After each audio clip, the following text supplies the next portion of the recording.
Hi and welcome to another episode of the Leadership Enigma.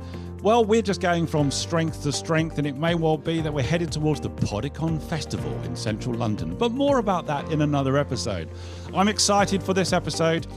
It's been a strange time. It's been mildly bonkers. There's been opportunity and there's been challenge. But without a shadow of a doubt, the face, the need, the requirement, the importance of leadership has changed during this global pandemic. So what does leadership look like? What does leadership need to be as we start to, as a world, come out of a pandemic and we face more and more challenges in relation to now being ourselves, being authentic, and being a force for good? So join me just after this, where I'm going to be talking to the wonderful Casse, who's Global Head of Leadership Development at Nokia. Come back to me in a minute.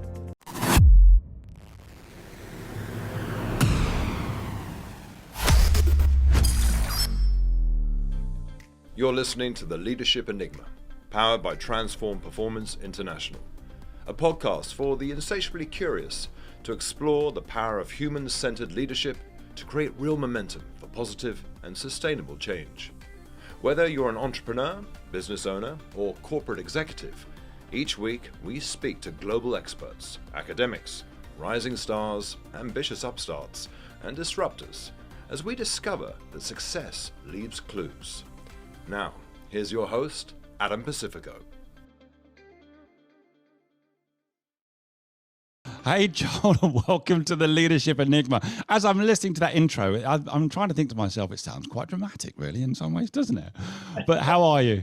I'm very well, Adam. Thanks very much. Yes, I was doing a little bit of a dance on my side. I love that. It's great because I can see you, and all my guests are on Zoom, a number of them. I can see that the shoulders are going, there's a little bit of bopping going on to the music. I think I can share that, which is great. Now, I look forward to all my episodes. I've been looking forward to this one because, the role that you have at the moment is Global Head of Leadership Development. And I know that you have been heavily focused and a real proponent of leadership and leaders and working for big multinationals.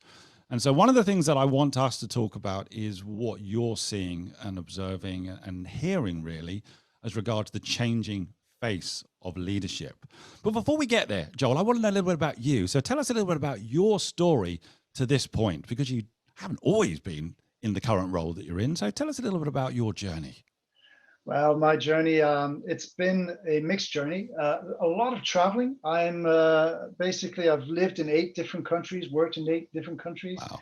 Started off as a consultant, then even had my own company, then went into a pharmaceutical industry, and then ended up in telecom industry.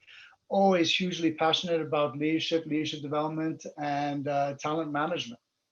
You know what? It's interesting. There's a secret source, I think, to many of the people that I speak to, and you've just mentioned one of them, that you've lived in 8 countries, and I've always been slightly jealous of that because I haven't.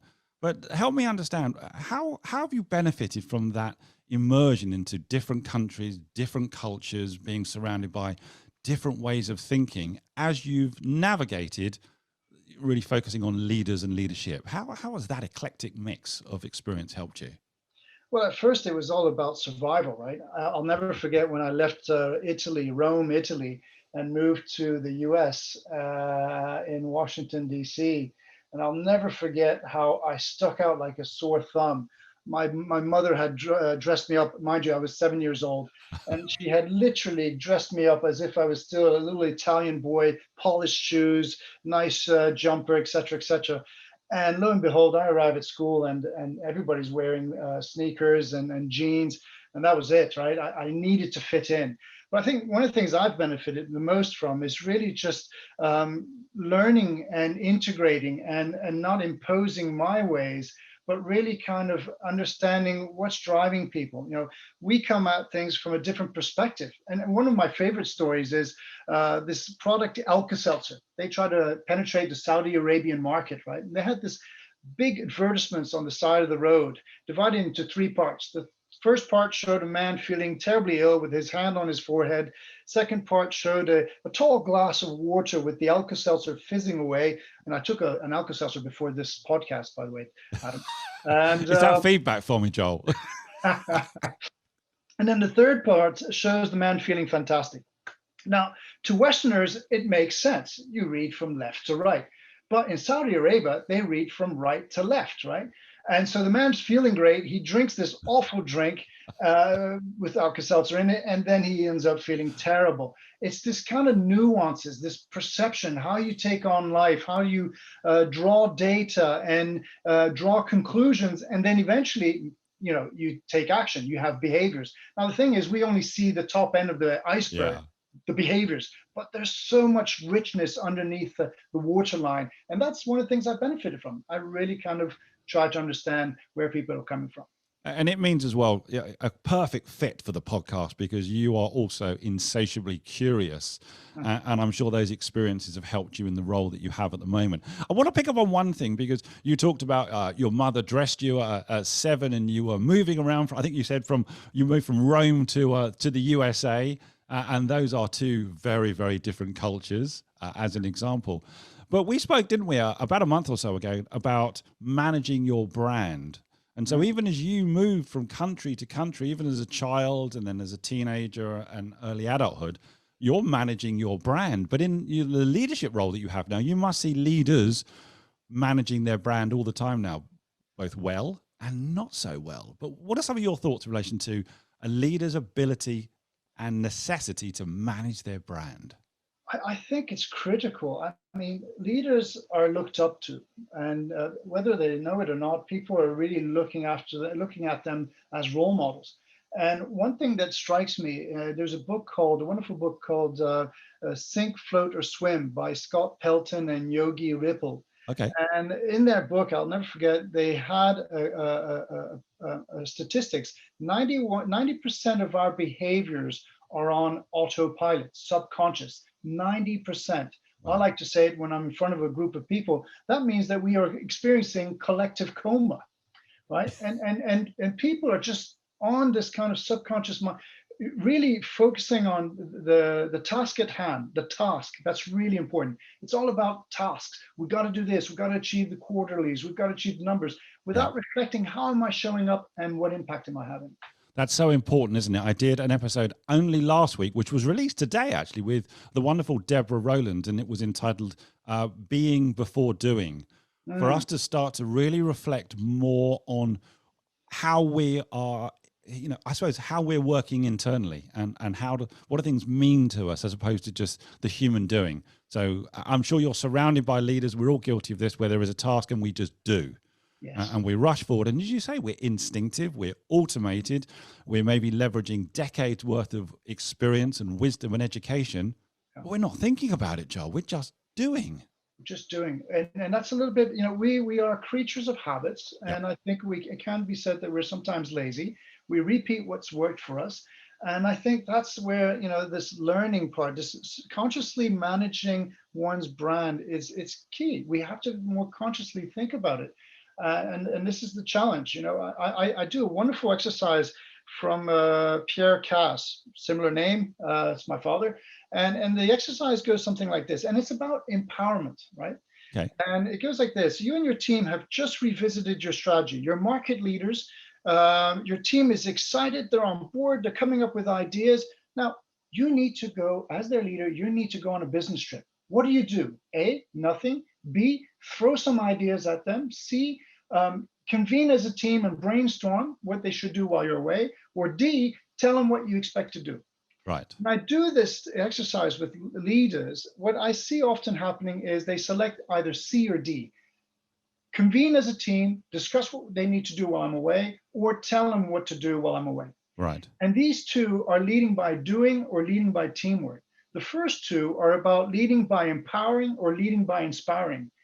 And here's what I see, Adam, is that we're 21 years into the 21st century, and still too often I see people, leaders, leading by doing, by showing the way, by telling people what to do, rather than having this appreciative inquiry. Team, I don't know what we need to do. The world is changing so fast. What do you think?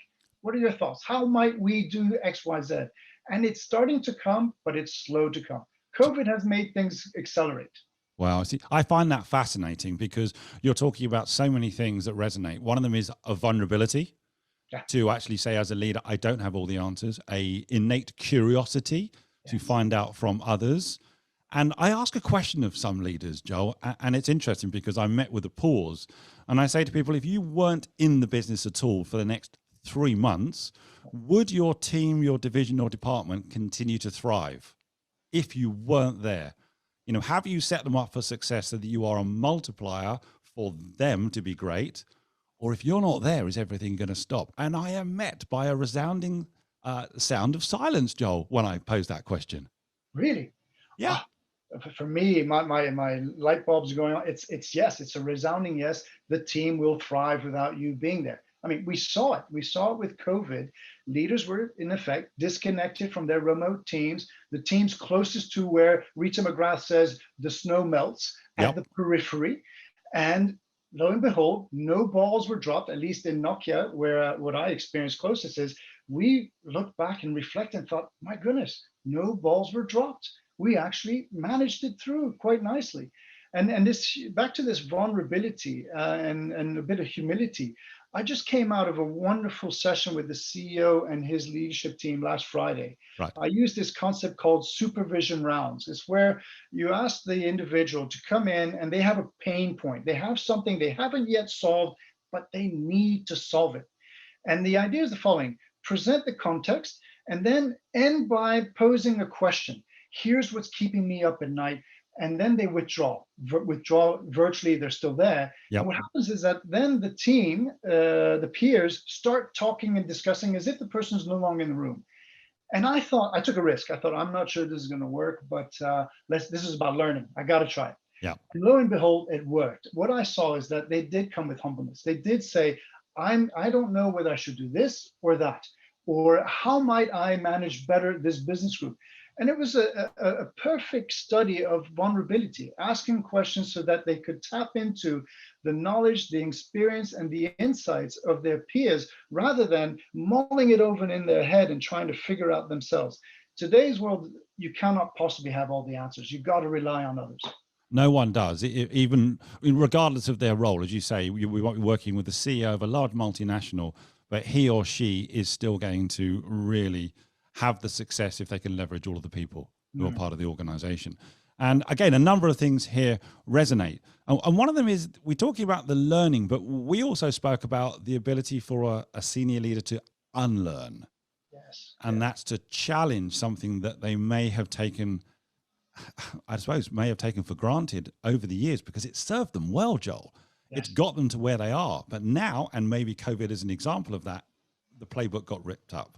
So what are your thoughts in relation to the challenge and the benefits of a leader at any level, but especially senior ones, because there's a lot of wisdom behind them, to unlearn before they start to learn again? You know, as a leader myself, it's not easy. It's not easy. I'm looking at it right now. I'm so busy. I have to manage a team. I have to also deliver on certain things, like this workshop last Friday. Yeah. If you put yourselves in the shoes of leaders, senior executives, their bandwidth is very, very tight. And there's so much on a treadmill, so to speak, that they're being robbed of these moments of reflections where they need to think. You know, they're so tactical, so operational, that it really, again, this word consciously needs to get out of it and reflect it. It's not that simple. They get it. They know they need to empower. They know they need to show up with more EQ and less IQ. Yeah. They know they need to come up with more VQ, which is vitality quotient. They know it, but they have this they're on this treadmill that's just so fast and it's inclined, that to let go of things and to be vulnerable, it's not so easy. They have got 20 plus years experience. Some of them, by the way, Adam, I think are buying their time. In 5 years' time, many of our senior executives are going to be going into retirement. Right. Why rock the boat? Let's just continue. Let me end on a good note. I also think in the back of my mind, what nuances are going on there? I'm thinking of consultancies, for instance, with their famous pyramids and their partners at the top. Yep. Are they buying their time? Are they showing that vulnerability? That, you know, if you look at the world of consulting, they often talk the talk, but I wonder if you could just open the curtain and peek in to see, are consultants doing the AI, the digitalization, etc.? I'm not so sure. And consultants are the ones who are preaching a lot, but are they actually adapting? Not so Yeah, sure. I knew I was going to love this episode. I really did. Yeah, so many things I want to ask you about. And lethargy, that's an interesting one, isn't it? Because we do see leaders, we see organizations as well, Joel, who are continuing to turn over double-digit growth year on year. So there, and I've been asked this out loud, by the way, for some very senior leaders within an investment firm who said, well, why? Why would I now start to challenge what I know or I do or I believe? Things are pretty good. Yeah. Why will I rock the boat and in some ways jeopardize my bonus or jeopardize what is working? That's a tough one, isn't it? Because it's about what is the legacy and how do you keep pushing, challenging, and trying to be better and inspiring those around you as well? Because you mentioned something right at the start where you said role model. I think that's so important. So how do we try and in some ways knock leaders out of lethargy? You mentioned VQ, so I'd love you to tell us a little bit more about VQ as well in a post-pandemic environment where everything's changed. Yeah. Well, let me come back to first lethargy. I think it's all about performance. There's such a huge emphasis and a weight on performance that if it's been working, why bother? Why change? It's all about performance. And when I talk from my vantage, from my perspective about leadership development, I mean, oftentimes I go and ask leaders, do you know what you need in 5 years' time to perform? And they're not qualified buyers. When you and I go and buy a car, we become qualified buyers because we go and research the engines, and the speed, et cetera, the miles per gallon, et cetera. But when you think about it from a development perspective, I mean, the state of affairs on development plans, it's rubbish. People are so stuck in the here and now. You go and ask 5-10 people about their development plans for the next 5 years, they won't have a clue because they're not qualified buyers. They don't know. We don't project them into the future long enough. And that's part of the problem. I think it's all about, there's so much about performance and not so much about learning and experiences and the skills that are required for the future that we're kind of stuck in a way. And again, this really resonates. So I want to also ask you to give us a little bit more about VQ, because I work with a client in relation to DQ, decency quotient. We talk about IQ, we talk about EQ being the multiplier, MQ. Tell me a little bit more about VQ. It's almost I'm collecting components of an equation, Joel. So I'm drawing on different models. Many organizations and leaders tend to have a preference for being action-oriented and process or data-driven, right? At the expense of vision and inspiring others, the one-to-many elements. What we notice, and I have lots of data from the various organizations that we work with, that leaders tend to be coming up short on the strategy, the vision, and the purpose, defining a purpose. And we see it's all in the latest readings nowadays around purpose. Leaders aren't comfortable on telling a story, an engaging story about why we need to go left rather than right. And this VQ, this vitality quotient, it's about passion, it's about energy, it's about bringing people with you, along with you. And what happens though is that leaders tend to tell a story from a purely fact-based, the data shows the quarterlies are dropping, or our numbers are going up, we're on the right path, but that's the why. But where's the inspiration? And leaders are very good. Now, what we need you to do is X, Y, Z to deliver and execute on the strategy. But that's coming up far, far too short. They need to get out there and look at what you and I are doing now through this podcast. I mean, leaders are starting to get comfortable with this kind of yam jams, yammer, with LinkedIn posting things. It's coming around. But remember, they have 20 years of experience the old way to change habits. Habits are hard to die, right? Come by. So that's the challenge, I think. This VQ is absolutely important. Telling stories, it's something that leaders could do more of to really engage people. Let me share a story that I often use when I'm with people to talk about leaders mustn't think that they need to know everything. And it goes something like this. My son, who was at the time 8 years old, went to school, and the school had organized a fictitious company. Now, all the participants, classmates, were to interview for a job. Of course, they all got a job. my son, Sebastian, decided to go for the CEO position. And he came back home all happy. And I said, so son, how'd it go? I got the CEO job. Tell me, what did you say during the interview? I said that people will like working for me. Fast forward 2 weeks later, my son comes home and it's doom and gloom. And I say, son, what's wrong? And he said, Papa, they used to be my friends. They be his classmates. Yeah. Now they're not. They used to listen to me. Now they don't. They used to involve me. Now they don't. Fast forward, young Sebastian, the CEO, is doing the AGM a presentation from the other classmates and parents, and he's telling them how much widgets they made, at what profitability. And we come home, and my son says, Papa, I've decided I don't want to go to INSEAD. I want to go to acting school. I beg your pardon.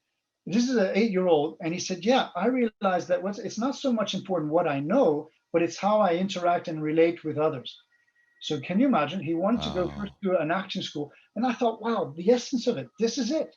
Leaders are so attached, so anchored on knowing and telling and selling, no, not selling so much, that this is where they need to pivot in a way. They have it within them. The problem is, I think it's just the fast-paced world that there's so much expectation of leaders to deliver that, I mean, they're human. How can they actually entertain this idea of trying something new and potentially failing?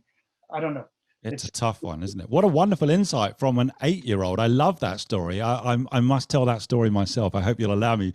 It's brilliant. And it also really highlights, doesn't it, that for many leaders, what has got them here is not what's going to get them wherever we're going. And I understand that. You know, as a lawyer, I spent many years training and passing exams and making sure I had the competence in order to be before judge and jury.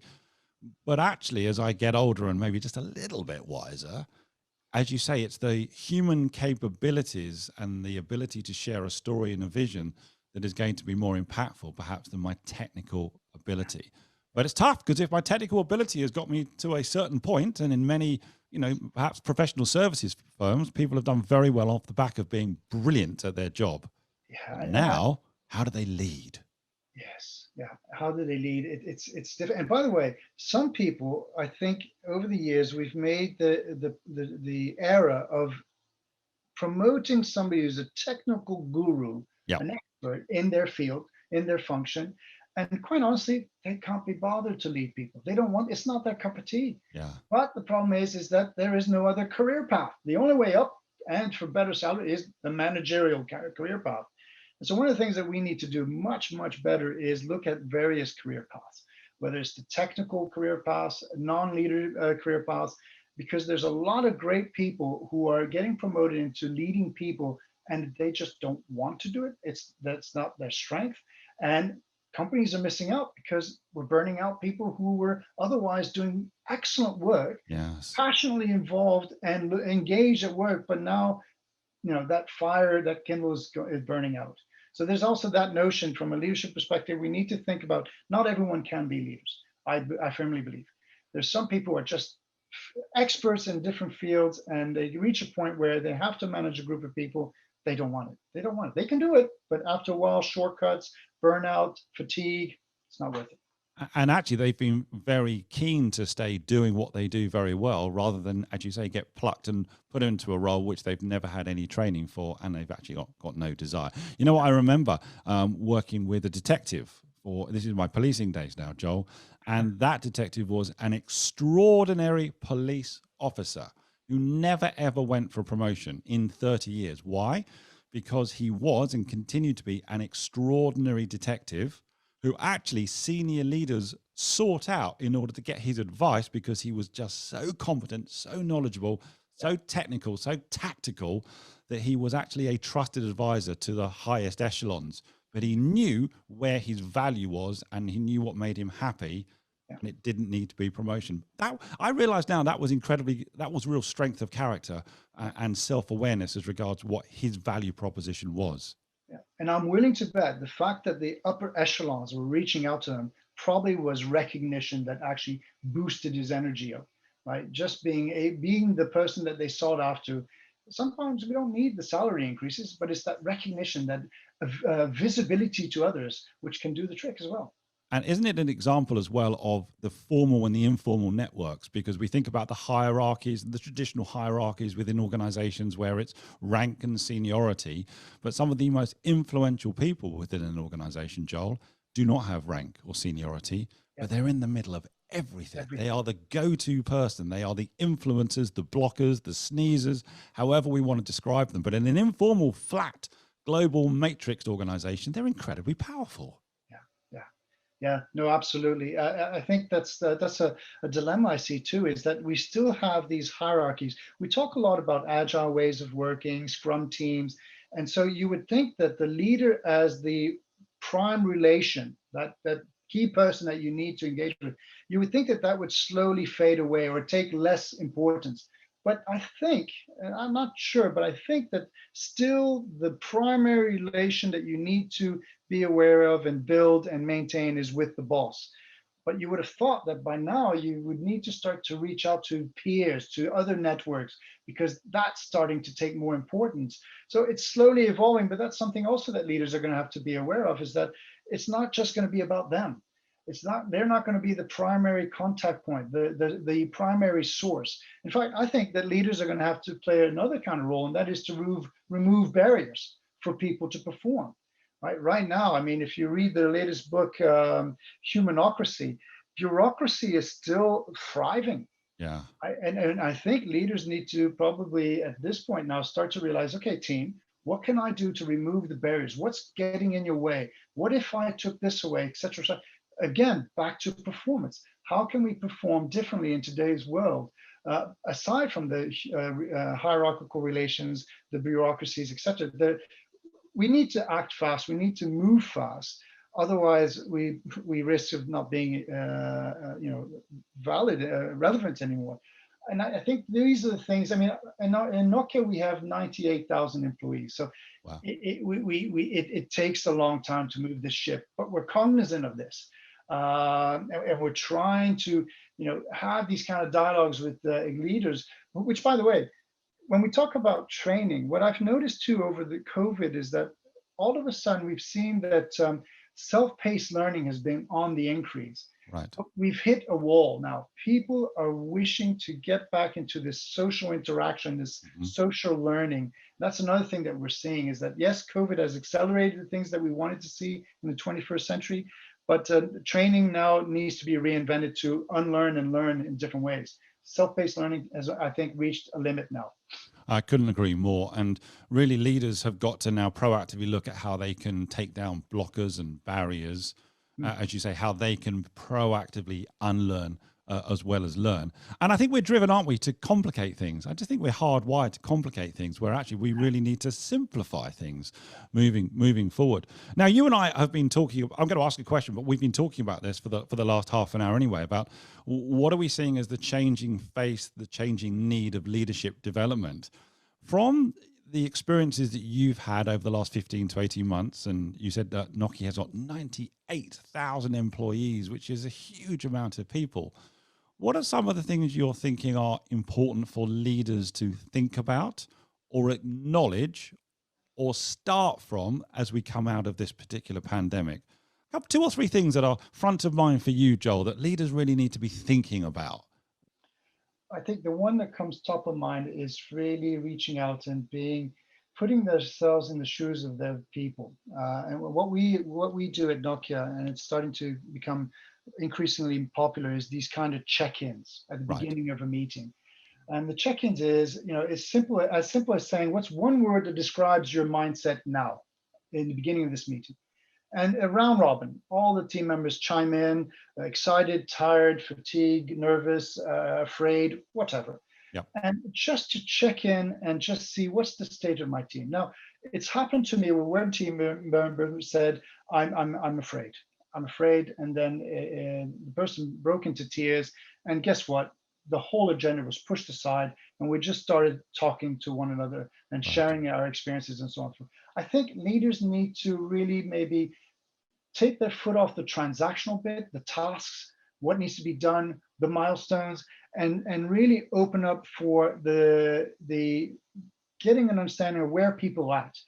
I'm just amazed at how people have been able to work over the COVID situation Mm. with pets barking in the background, kids crying, crawling, breaking things.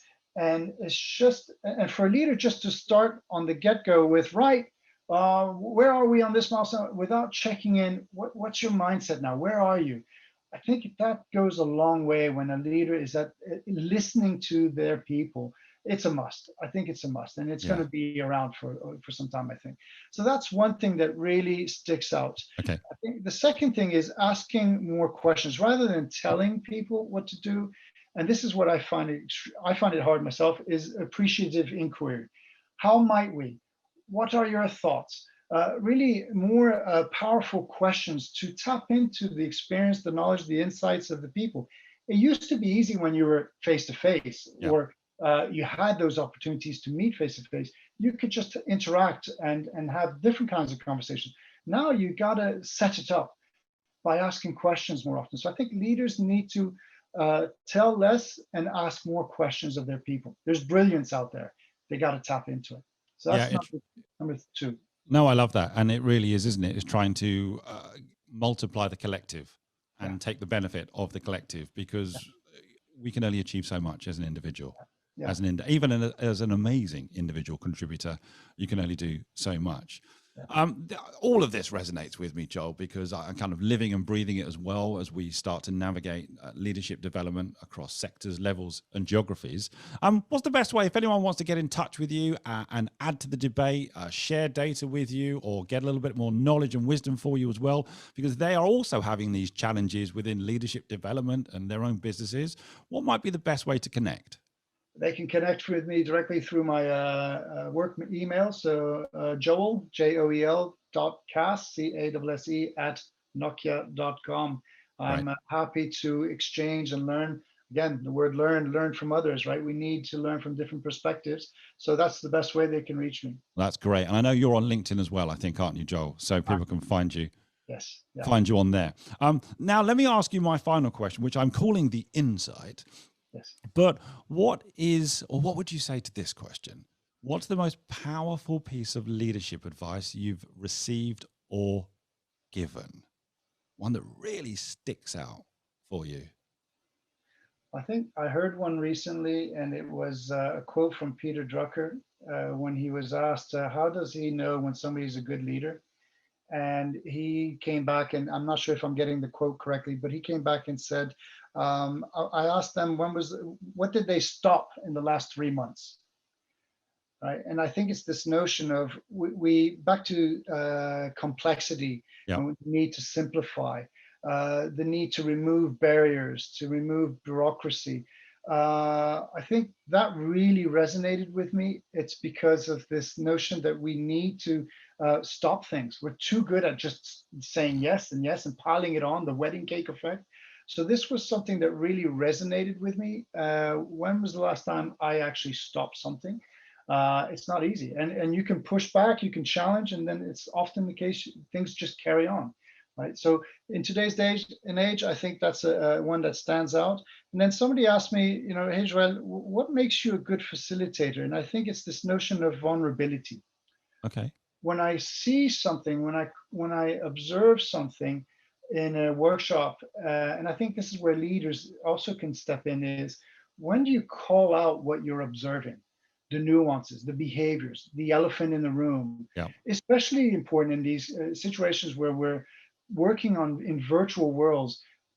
When do you show vulnerability and share, I'm lost, or I noticed that there's conflict here, or I sense something's not quite right. Can we hit the pause button? I think these two things are a premium, right? So stopping things and showing vulnerability by calling things out and just checking. Maybe you're right, maybe you're wrong, but just doing that. I think those are two things I'd like to share. That's a great answer. I thank you for that, Joel. And everything we've spoken about really has been about human-centered capabilities, not about people's technical competence. And I think that for me is the loud and clear message that I'm hearing and seeing myself is to dial up on those innate human-centered capabilities, the curiosity, the empathy, the inclusivity, the purpose, the vigilance in relation to being self-aware and aware of others. All those things are massively important now, aren't they?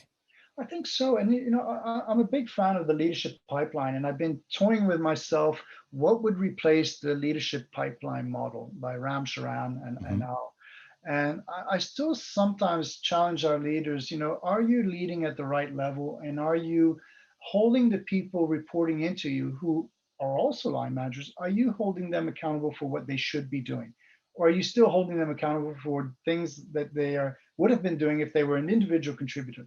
I Right. think, sometimes leaders need to reflect, am I holding my next level accountable for the people side of things, for developing of people, for helping with their careers, for the vision, the purpose, or am I still holding them accountable for the doing, right?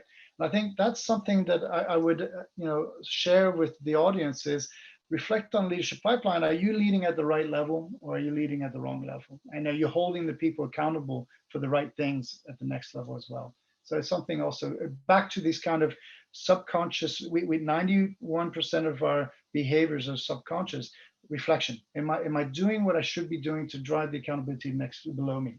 Yeah, and being aware of that autopilot Yeah. that we all slip into. Joel, this has been a jam-packed episode, and I'm incredibly thankful to you for taking the time to be part and parcel of the Leadership Enigma. I hope you've enjoyed it to the extent that I hope you'll consider coming back and having another conversation with me when we are not in a pandemic. You've been a superstar. Thank you, Adam. I'm energized. Thanks. Join us again next week for more tips and strategies on the Leadership Enigma. We'd love to hear your comments on today's show, as well as suggestions for future topics and guests. Get in touch with your host on LinkedIn or visit the dedicated website, www.leadersenigma.com, powered by Transform Performance International, where you can access our exclusive learning, including books, videos, bonus content, assessments, and more.